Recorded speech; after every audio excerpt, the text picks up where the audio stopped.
¿Qué tal? ¿Cómo les va? Esto es Malvinas, historia de héroes y traidores, capítulo 223. El programa de hoy es un tanto especial porque voy a pasar un documental que realicé hace 30 años atrás. El título del documental, Alerta Roja. Creo que hasta el día de hoy sigue siendo el único documental con imágenes reales de la gesta de la Malvinas. Lo que ustedes van a ver son chicos muy jóvenes. Bueno, no se sorprendan, esos jóvenes son nuestros veteranos de guerra, que un año después, al igual que quien les habla, decidieron romper con ese papel que habíamos firmado que durante 25 años no podíamos hablar ni comentar nada de lo que había ocurrido en Malvinas. Bueno, ellos decidieron tomar un micrófono y contar un poquito de lo que fue la gesta de Malvinas. Los invito a que compartamos este documental.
Desde la mañana del 14 de junio de 1982, densas columnas de hombres entran en Puerto Argentino.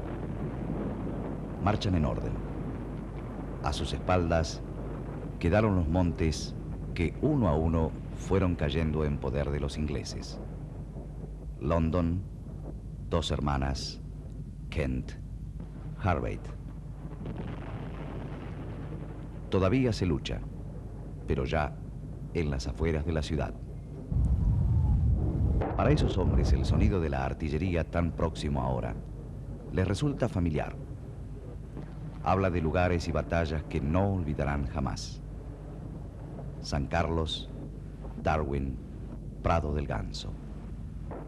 De amigos y camaradas que allí quedaron. Y más cerca aún, en Sutherhill, el arroyo Murrell o los cuarteles Moby Brook.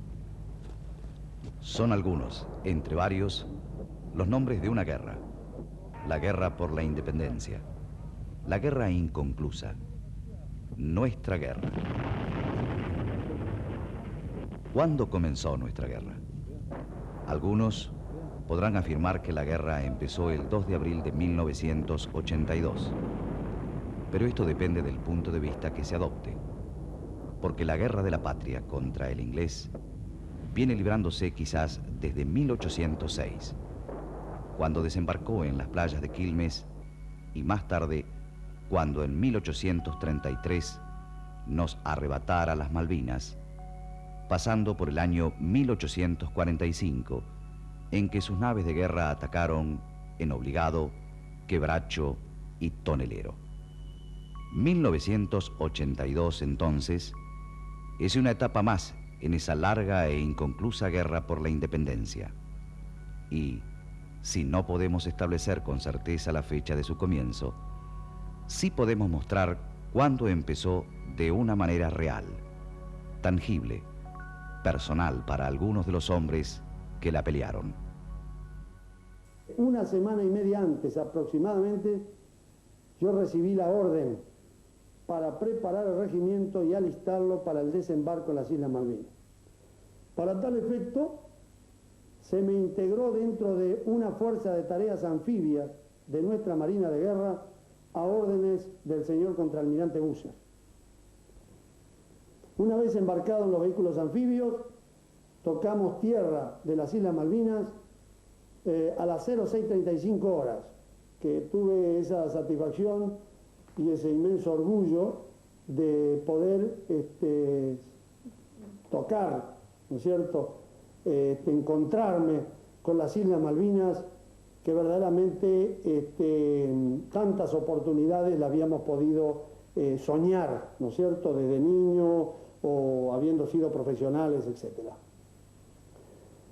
Inmediatamente desplegué mi fuerza especial del Regimiento 25 de Infantería y ataqué el aeropuerto, no encontrando resistencia, y aproximadamente calculando que en el lapso de 1 hora los ingleses habían abandonado el aeropuerto, encontrando sí muy obstaculizado el aeropuerto, lo que nos demandó un gran esfuerzo para quitar las máquinas y los obstáculos que habían dejado en la pista.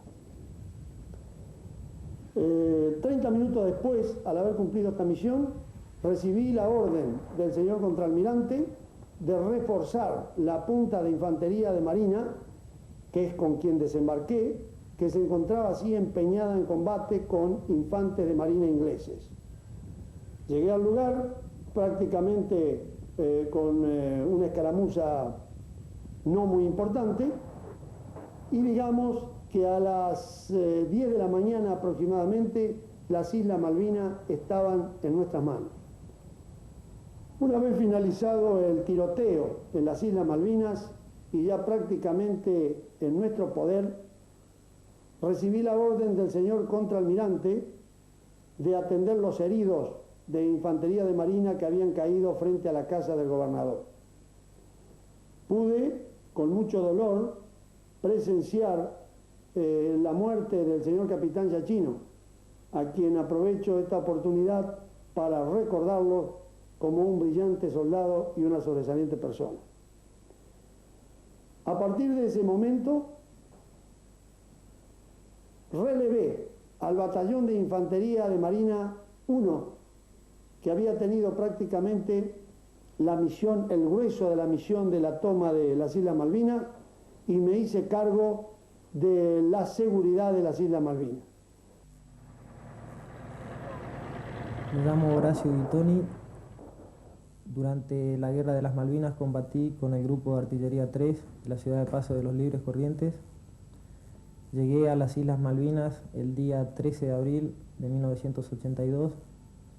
Permanecí aproximadamente 4 días en la ciudad de Puerto Argentino.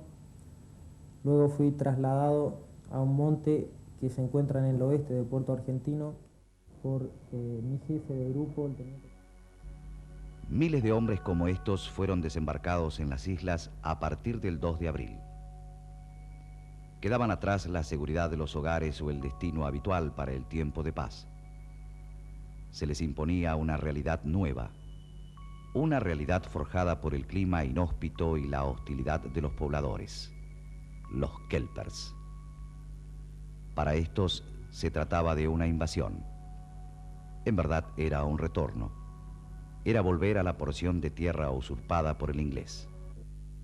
Por creerlo así, decenas de esos hombres no regresarían jamás al continente.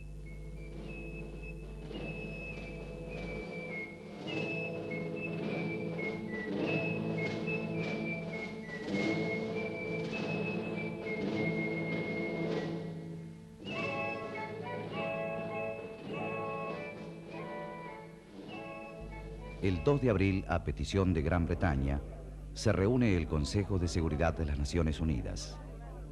Al día siguiente, por 10 votos a favor, 3 abstenciones y 1 voto en contra, el de Panamá, dicho organismo aprueba la resolución 502, exigiendo el cese de hostilidades y el retiro inmediato de todas las fuerzas argentinas de las Islas Malvinas. Ya el día anterior, el representante argentino ante las Naciones Unidas había manifestado que su país estaba dispuesto a negociar cualquier cosa menos la soberanía. Esta actitud se mantendría invariable. No obstante, la resolución del Consejo de Seguridad marcaría el inicio de intensas gestiones diplomáticas. Los Estados Unidos, por ejemplo, hicieron una oferta de buenos oficios a los gobiernos argentino e inglés. Alexander Hay, por entonces secretario de Estado norteamericano, se entrevistó con la primera ministra Margaret Thatcher. Al cabo de largas jornadas de conversación, la jefa del gobierno británico diría que no negociaría hasta que todas las tropas argentinas fueran retiradas y las islas devueltas. 4 días más tarde, Hay llegaría a Buenos Aires. Ya por entonces, se hacía evidente que los Estados Unidos presionaban sobre la Argentina y favorecían las pretensiones británicas. Entretanto, el enemigo había movilizado una poderosa flota de guerra encabezada por los portaaviones Hermes e Invencible. Así se ponía en marcha la más grande operación naval desde la Segunda Guerra Mundial, que previa escala en la isla de Ascensión encendería las llamas de la guerra en el Atlántico Sur. Con fecha 7 de abril, Gran Bretaña había anunciado un bloqueo naval a partir del lunes 12, caracterizado por una zona de exclusión marítima de 321 kilómetros alrededor de las Islas Malvinas. La Argentina replicó con la creación del Teatro de Operaciones Atlántico Sur, que comprendía 200 millas náuticas desde el continente, las Islas Malvinas, Georgias y Sandwich del Sur. A partir de entonces, se sabe que por lo menos un submarino atómico inglés se encontraba en aguas jurisdiccionales argentinas. Esto suponía una grave amenaza para los buques que cumplían la tarea crucial de abastecimiento de las islas. El 20 de abril, en la sede de la Organización de los Estados Americanos, 18 países componentes del organismo votaban a favor de la reunión de consulta de cancilleres americanos. En tanto, en las islas, las fuerzas argentinas continuaban con la tarea de aprovisionamiento. En la madrugada del 28 de abril, el órgano de consulta de la OEA aprobaba por 17 votos contra 4 abstenciones una declaración fundamentada en el artículo 6 del TIAR, Tratado Interamericano de Asistencia Recíproca. Para entonces, el comandante de las Fuerzas de Tareas británica, contraalmirante John Woodward, afirmaba que estaba en las instancias previas al gran combate, mientras el canciller argentino anunciaba que Gran Bretaña se disponía a lanzar un ataque contra las Islas Malvinas. Ya días antes, tropas inglesas se habían apoderado en forma total de las Islas Georgias. Una vez más, la diplomacia mundial había resultado ineficaz para detener la agresión de una nación poderosa contra otra más débil. Asimismo, y como desafío al TIAR, el mismo día 28, el enemigo anunció que todo avión que circulara dentro de un radio de 200 millas, teniendo como centro a las Islas Malvinas, sería considerado hostil y estaría expuesto a ser atacado por fuerzas británicas. El puente aéreo entre el continente y las islas, sin embargo, no se interrumpiría durante toda la guerra.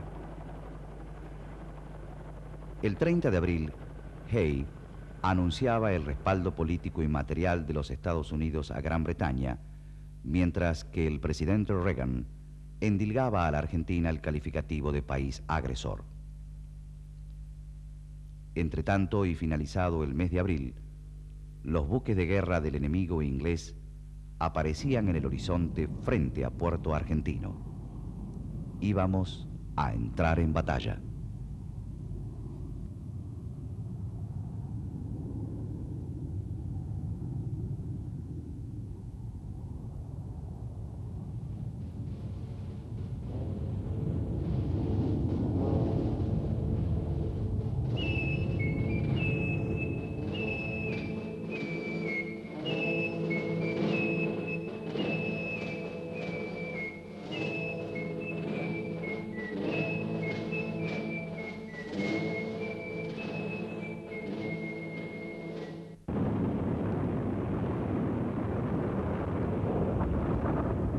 Ahí al buque. ¿Está tirando el buque?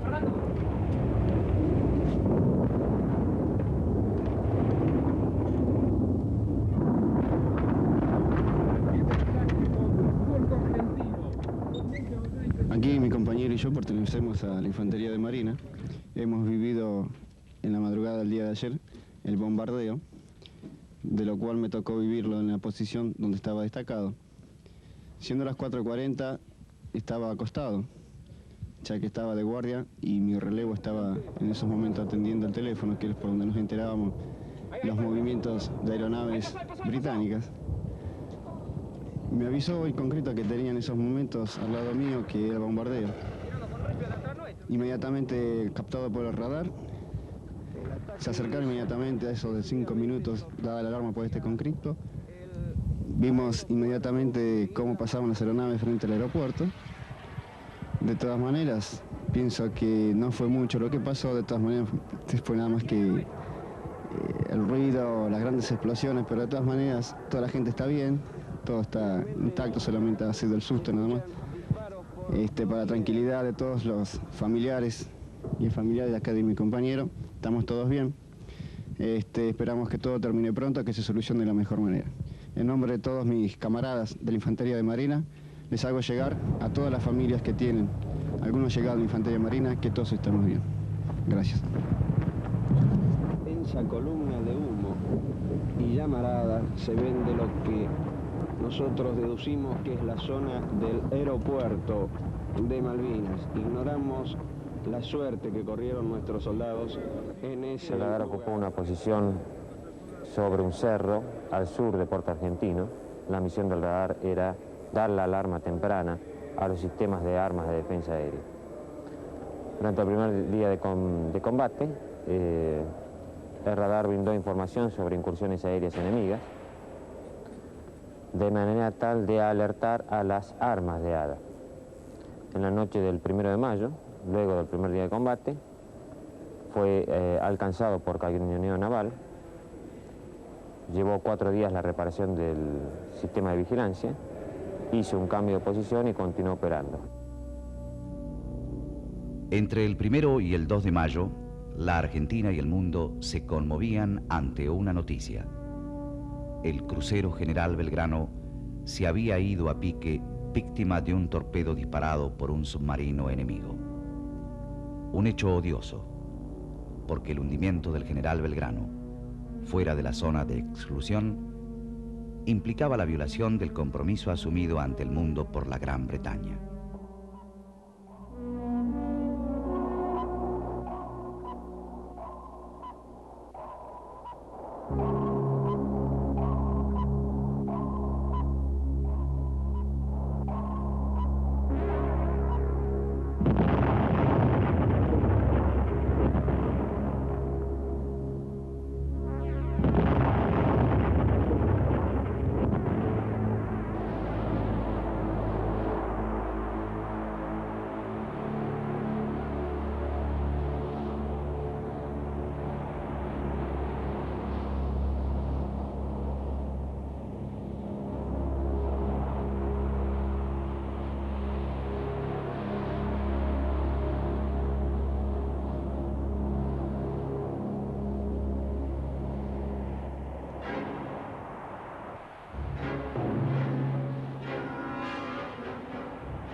La réplica argentina no se haría esperar.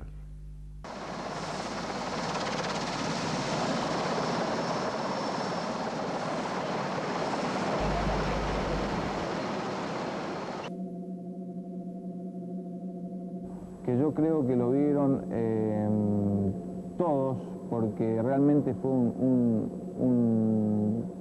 blanco espectacular, por así decirlo. Yo diría que el piloto inglés estaba haciendo reconocimiento, volaba muy alto. El misil, prácticamente la computadora del misil no me autorizaba por la distancia que estaba, pero igualmente se lanzó el misil y hizo un impacto.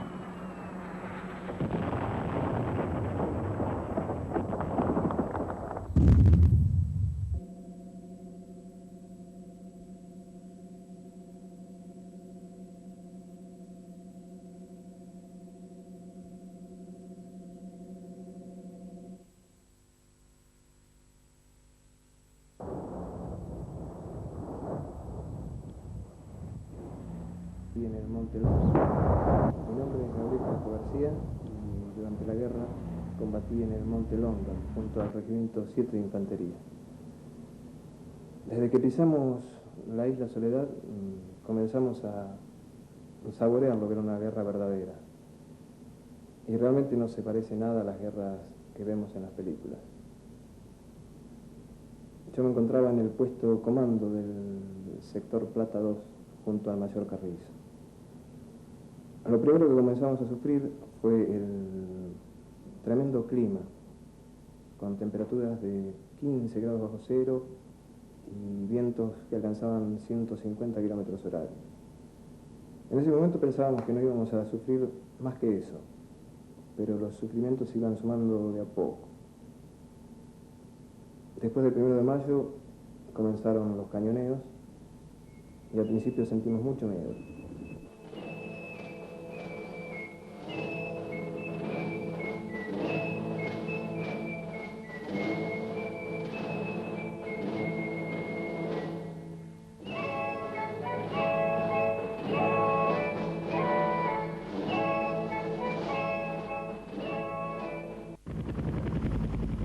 En medio de gestiones de paz en las que prácticamente nadie creyó y que impulsaba el secretario general de las Naciones Unidas, Javier Pérez de Cuéllar, se llegó al 20 de mayo. Para entonces, la hostilidad de los Estados Unidos hacia la Argentina iba más allá de la retórica del presidente Reagan, ya que se tenía la certeza de que los ingleses recibían apoyo logístico de los norteamericanos. Asegurar el hecho, pero sin embargo algunos últimos acontecimientos y algunas últimas acciones vendrían a demostrar que efectivamente Inglaterra está usando material norteamericano que yo no sé si ha sido provisto con anterioridad o ha sido provisto ahora o le está siendo renovado a Inglaterra por parte de los Estados Unidos. Además, yo me remito a la información que se está dando en la prensa mundial.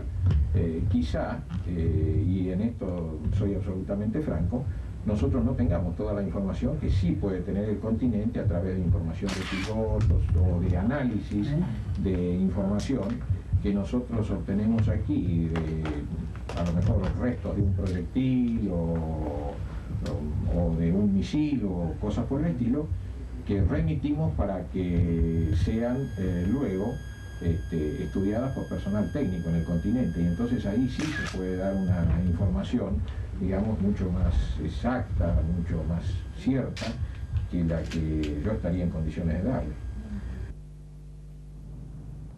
Por su parte, las naciones del mercado común europeo mantenían las sanciones económicas impuestas a la Argentina desde el 2 de abril.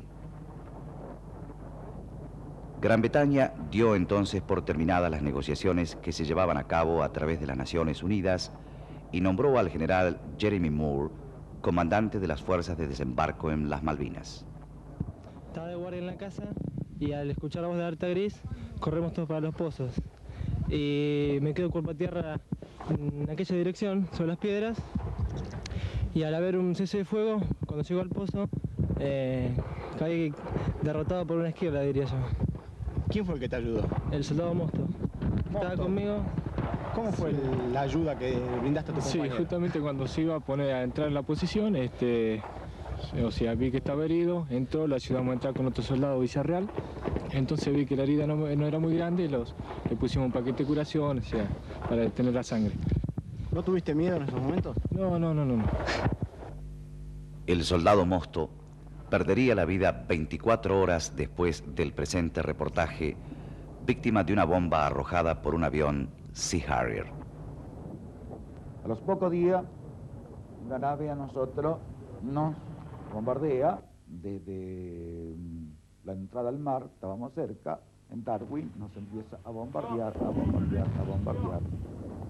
El teniente Centurión, ese día, padre, me dice, vamos a recorrer las posiciones, vamos a darle ánimo, chicos. Y en pleno cañoneo nos fuimos caminando por la posición, le digo, chicos, ánimo, recen, no tengan problema. Ustedes tienen que apretar los dientes y cuando tienen que tirar, tiren y recuerden que estamos luchando por una causa justa, que por nuestra patria, por nuestra querida patria, ese don que Dios nos dio a nosotros.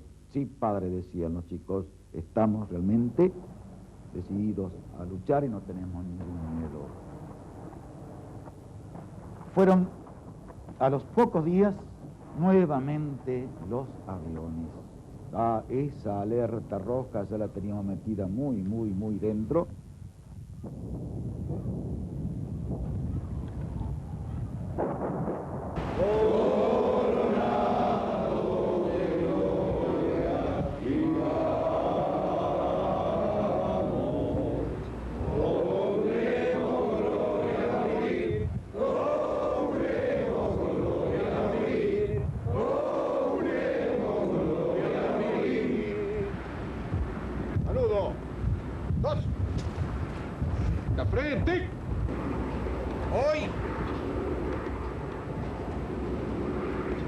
Festejamos nuevamente la fecha patria, el día en que se dio el primer grito libertario de nuestra República Argentina naciente. Lo hacemos en una circunstancia muy especial. Después de 150 años, el 25 de mayo se festeja otra vez en las Islas Malvinas. El pedazo de tierra que nos fue arrebatado y que hoy de nuevo es nuestro. Aquellos hombres de Mayo no pensaron sino en la libertad. No pensaron en los riesgos, no pensaron a quién se iban a enfrentar. Tenían una voluntad de vencer, querían ser libres. Hoy aquí nosotros queremos tener nuestro territorio integrado total y definitivamente. No miremos entonces con quién nos enfrentamos. Importa sí nuestra voluntad de vencer. La voluntad que han demostrado hasta ahora todos los que han tenido que luchar en esta guerra que Argentina no buscó, pero sí la quiere hacer el agresor que trata de restaurar su imperio mal habido como restos de una dominación colonial que no tiene nada que ver ya con la marcha del mundo.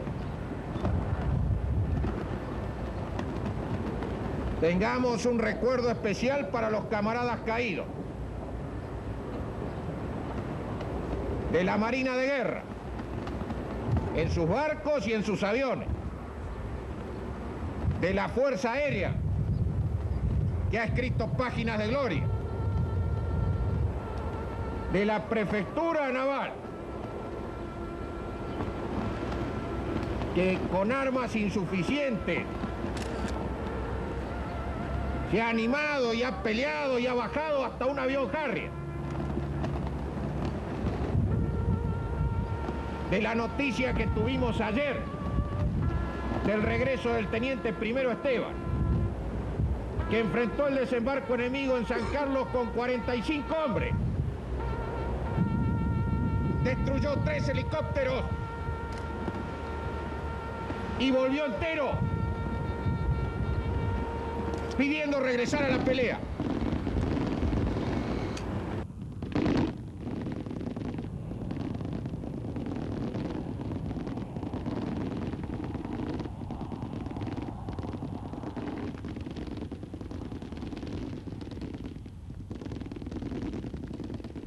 La operación anfibia en San Carlos posibilitaría a los ingleses establecer en el lugar una cabeza de playa que sería decisiva para el curso futuro de la guerra. Al respecto, los ataques de la aviación argentina y la resistencia en tierra resultaban insuficientes para impedir el éxito de la ofensiva enemiga.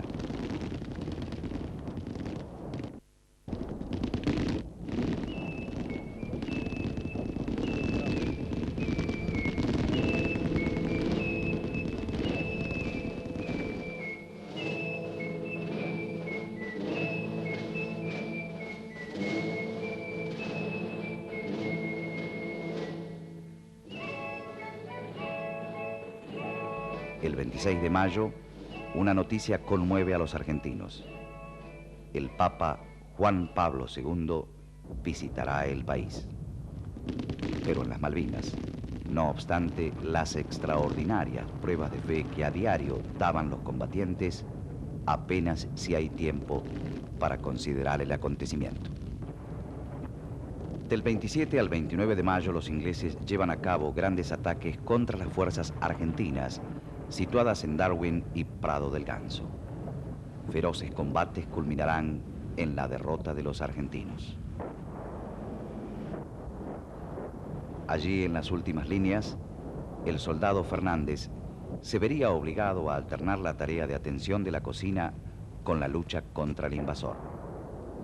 Estuvimos trabajamos todos juntos con mis compañeros, con los suboficiales, y de pronto hacía la comida para mi compañero y para los suboficiales. Y de ahí llegamos a Puerto Argentino, tuvimos un mes ahí, y en 25 de mayo lo vinieron a buscar para ir de apoyo a Darwin. Estuvimos en Darwin ahí, llegamos el 26, en pleno combate, lo bajaron ahí, y los primeros días estuvieron combatiendo, se iban a tirar lejos con la artillería. Quedamos 8 soldados, y de ahí,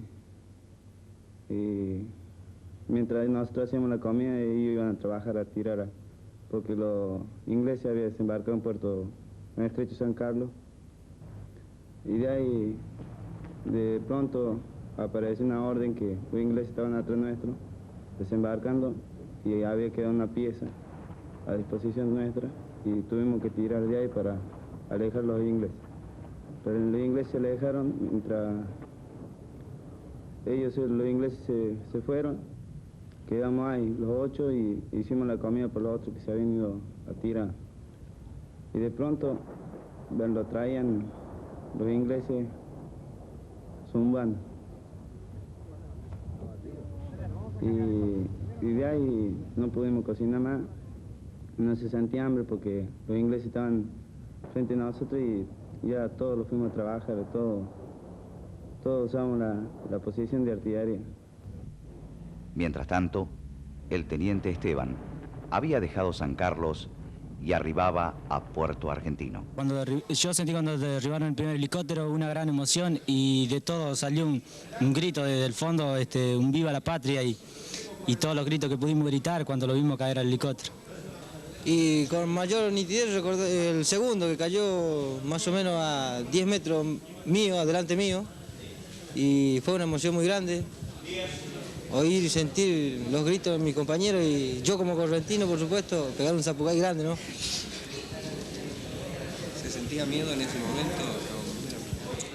Y sinceramente, el primer momento sí, pero después de todo eso, ver que si yo tenemos al enemigo adelante, no se siente miedo, no se siente nada, se siente una gran emoción de seguir adelante y cumplir nuestra misión. ¿Qué opinión le merece a usted las tropas de desembarco inglesas? Bueno, pienso que quizás afectadas un poco por la navegación o no teniendo la plena convicción de que había enemigo donde efectuaban el desembarco, venían un tanto confusas y además falta de espíritu de combate. ¿Sintió miedo en algún momento? No, en ningún momento. ¿Quiere agregar algo más? No, nada más que le mando un gran saludo para mi familia y para toda la familia de mis soldados y cuadros acá presentes. Gracias. Habíamos salido de la emboscada que aparentemente nos quisieron tender. La emboscada de ellos cayó en el vacío, nos desprendimos y los helicópteros que venían por atrás nuestro se llevaron la sorpresa de que los agarramos de costado. Era una loma que el teniente Pedro Esteban ya la había cruzado con su fracción y yo un poco más a la izquierda y atrás la estaba cruzando. El helicóptero entró en la zona de fuego, hicimos fuego reunido con las armas livianas que teníamos nada más. Aparentemente pueden haber sido unos 2.500 tiros que simultáneamente le pegaron al helicóptero. Empezó a decolar, a dar vueltas, porque le debe haber pegado en alguna parte vital del helicóptero, como es el rotor de cola, y se nos vino encima. Por supuesto, en ese momento bajamos la cabeza todos y cayó de donde yo estaba a 20 metros, pero había soldados que le cayó a 5 o 6 metros. El helicóptero es un elemento muy vulnerable, en donde con 2 o 3 proyectiles que peguen en partes vitales, como ya dije anteriormente, el helicóptero cae. Con respecto a lo que sintieron el resto de los camaradas que estaban conmigo, fue una emoción pero muy grande, ya que eso les hizo tomar mucha confianza, porque el hecho de ver venirse un helicóptero y ver al apuntador que saca la ametralladora y le apunta, inclusive dispara, y después ver cómo el helicóptero cae, lo hace tomar mucha confianza y perder el miedo ese que uno tiene al principio de ver semejante máquina que se viene encima. Al día siguiente, él y sus hombres se pondrían en marcha hacia Darwin, rebautizado Puerto Santiago. A partir de este momento quedará una sola batalla por librar, la de Puerto Argentino. Los ingleses han consolidado sus posiciones en el territorio malvinense e inician su avance hacia el este, en dirección a los montes que rodean la ciudad. Teniente, el clima tan cambiante en las islas, ¿les afecta a su normal desenvolvimiento en vuelo o no? No. Por supuesto es mucho mejor cuando hay buen clima, pero podemos desempeñarnos de todas formas. Labor 19 recibido, corto. La entrevista fue interrumpida por una alerta roja emanado de uno de los equipos. Adelante. Pregunta si recibió mi último cambio. Afirmativo. Recibido, afirmativo. Ven, pobre.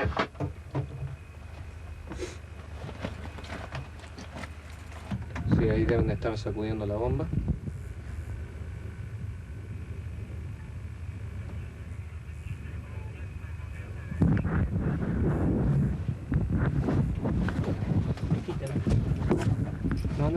No atiendo, pues. Está queriendo grabar las conversaciones. ¿Acá hay otra mosquita? No, ese es...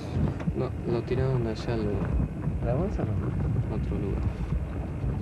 Teniente, mire la pregunta que le voy a hacer en este momento en que se está escuchando que están cayendo bombas disparadas por el enemigo. ¿Usted es casado? Sí, me casé el 18 de abril pasado. ¿Y cuál es su experiencia o qué nos puede decir tener que cambiar la luna de miel por estar en estos momentos acá en un pozo de zorro y escuchar los bombazos que nos están tirando los ingleses? Bueno, indudablemente es una experiencia que no se puede vivir todos los días. Por supuesto, uno se casa una sola vez. Así que supongo que voy a tener bastantes cosas para contar a mis hijos una vez que pase todo esto, ¿no? Indudablemente a mi esposa no le debe gustar nada que yo esté acá, pero, en fin, los requerimientos de la patria lo exigen así. Por lo tanto, supongo que ella tiene comprensión, así como yo, que las circunstancias nos obligan a no seguir lo tradicionalmente lo tradicionalmente expuesto por la sociedad para el casamiento, ¿verdad? Muchas gracias y suerte. No tiene por qué. Bueno, estando de guardia, alrededor de las 23:30, el jefe de ese lugar me ordenó que tenía que ir a un lugar llamado Cerro Las Dos Hermanas, que había un grupo de soldados que estaba prácticamente congelado y urgentemente había que hacerlo llegar a un hospital cercano a nuestro lugar. ¿Cómo eran las condiciones en esos momentos en lo que respecta a la situación imperante? Bueno, normalmente durante la noche es permanente el fuego de artillería naval enemigo. Y esa noche, como la mayoría, son totalmente oscuras, no se ve ni a 2 metros, digamos, alcanzar a divisar alguna persona. Entonces fuimos en un jeep con conductor soldado Papa Sodaro, nos encaminamos hacia el lugar, distante entre 6 y 7 kilómetros. Por suerte llevábamos unos visores que son especialmente para ver de noche porque la ruta totalmente mala, pozos que fueron hechos por el fuego de la artillería y lleno de agua inclusive. Más o menos habríamos hecho 2 o 3 kilómetros y nos sorprende el fuego de artillería naval. Nos caían proyectiles adelante, atrás y al costado del vehículo. Y para mayor desgracia, cuando nos sorprende el fuego, nos encontraban con que el camino no se podía seguir porque había un pozo bastante grande que el vehículo no podía seguir. Y en medio del fuego agarramos el vehículo, le digo al soldado, motor en marcha a fondo. Y entonces pasamos el vadeo, Dios nos ayudó y el jeep por suerte no se quedó. Seguimos hasta que ubicamos a los 4 soldados que estaban prácticamente, o sea, no podían caminar porque estaban todos endurecidos, no podían inclusive ni hablar, estaban completamente temblando del frío que hacía aproximadamente 3 noches que estaban metidos en un pozo lleno de agua. Entonces lo pusimos en el jeep a los 4 soldados, ayudados por otros soldados compañeros de ellos, y regresamos de vuelta al lugar nuestro. ¿Se trata? Esto es un regalo de un oficial de aeronáutica. Estas son las coheteras de un avión Pucará, que la hemos transformado en una cohetera para mi compañía. Es una cohetera. ¿Eficacia esta arma? Tiene una gran eficacia porque tira 57 cohetes, cada uno en un lapso de 3 décimas de segundo y tiene un alcance de 5 kilómetros. ¿Podemos decir que esta arma adaptada a ser manejada de tierra es un invento argentino? Es absolutamente un invento argentino, esta cohetera adaptada para tierra. ¿Cómo funciona? Bueno, los cohetes funcionan por medio de la electricidad que le brinda una batería de jeep. Y después la distancia en que se disparan los proyectiles es graduada por un sistema hidráulico y por un alza de circunstancia que se ve ahí al costado. Acá. Con este clavo tenemos marcado en una raya que le hicimos a un fierro que está colocado verticalmente, y de esa manera sabemos a qué distancia podemos tirar y a qué distancia va a tirar el arma.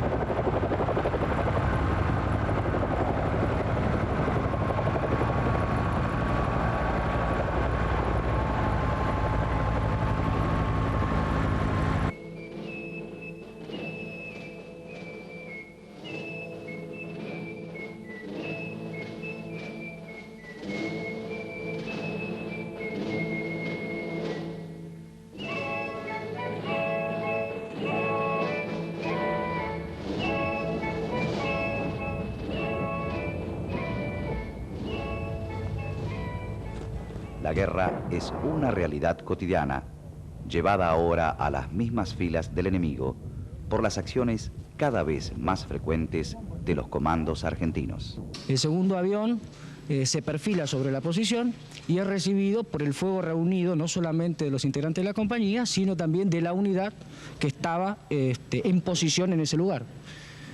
Se produce una cortina de fuego con todas las armas portátiles y los cuales evidentemente es muy probable que hayan dado en el blanco y acompañados por este misil que explota debajo de la aeronave por proximidad.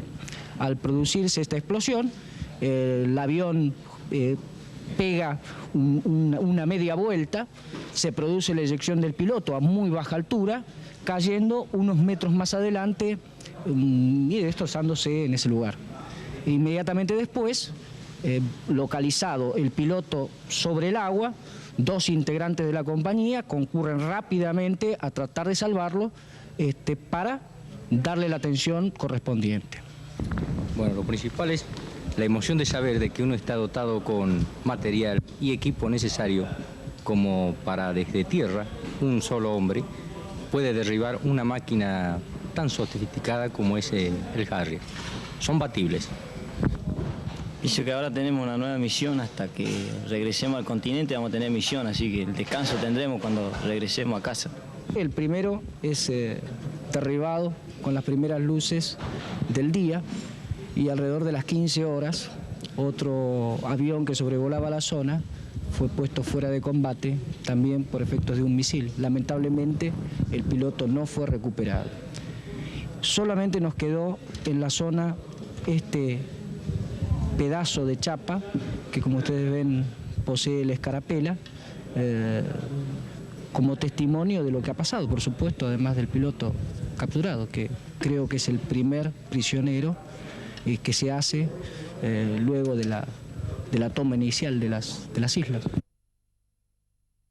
Por la tarde, los mismos hombres derribarán otro aparato inglés, mientras la aviación argentina bombardeaba los buques británicos en el estrecho de San Carlos. Faltaba al enemigo pasar por su momento más difícil, el que fue llamado por los mismos ingleses como el día más negro de la flota británica.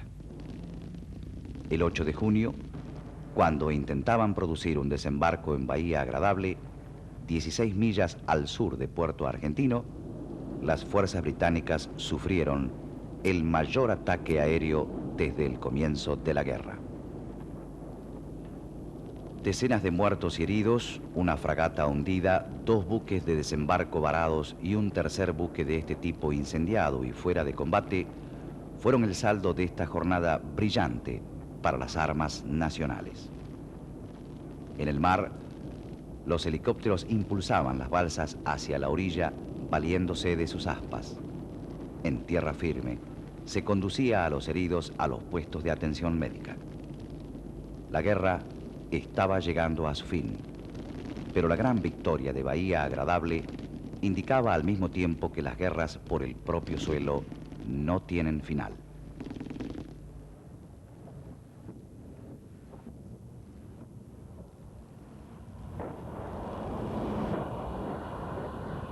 El 11 de junio, el Papa, en medio de una multitudinaria presencia de fe, confortaría el espíritu de todos los argentinos, exhortándolos a elevar sus preces por la paz.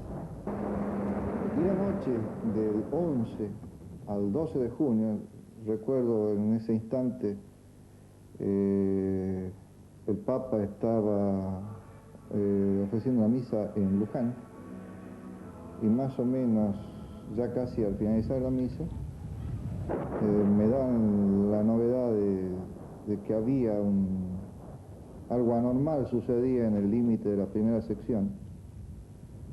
La artillería enemiga empieza a batir más intensamente la posición, me corta las comunicaciones telefónicas que yo tenía, o sea, el fuego del enemigo corta los cables telefónicos. Si pierdo un contacto así momentáneo con el jefe de esa sección, subteniente Baldini, y comienza en ese momento el ataque inglés, el ataque terrestre inglés. Ese ataque se produce por una infiltración que la materializan también por el noroeste, que el radar no lo detecta debido a que en esa circunstancia había una alerta gris, o sea, de presencia de artillería naval inglesa, y como podía ser detectada la ubicación del radar, se ordena en ese momento apagar en forma transitoria el radar. Esa circunstancia, entiendo, es aprovechada por el enemigo para provocar la infiltración. Entran sobre la posición y comienza un ataque directo sobre la línea de la primera sección, sobre el radar, y me ponen fuera de combate el radar y me ponen prácticamente fuera de combate la primera sección. En esa acción, donde el heroísmo puesto de manifiesto por la gente de la primera sección, creo que debe ser destacado, es necesario que sea destacado, la acción del subteniente Baldini, que cuando ve una ametralladora que no tiraba porque el apuntador de la ametralladora estaba herido, sale de su posición para ir a tomar la ametralladora y en ese lugar una ráfaga inglesa lo mata. El cabo Primero Ríos, que estaba detrás, quiere seguir los pasos del subteniente Baldini y cae muerto a la par del subteniente Baldini. También en esa circunstancia fallece el teniente Ramos, que era mi observador adelantado de artillería.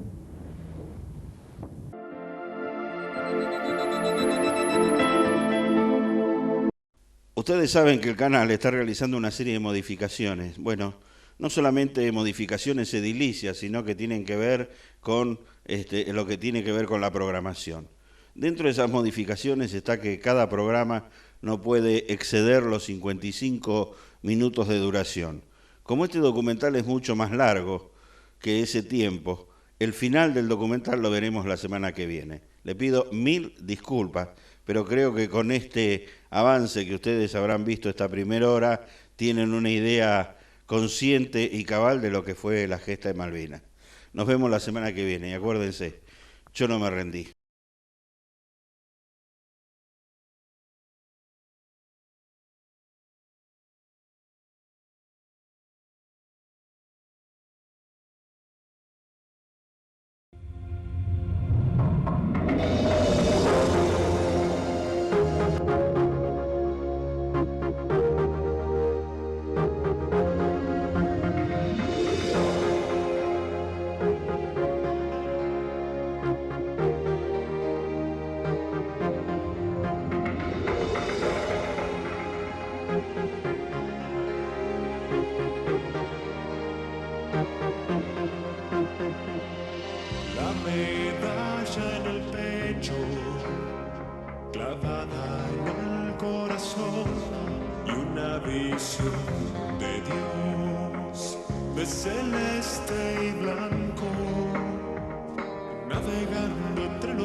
Fantasmas que muerden el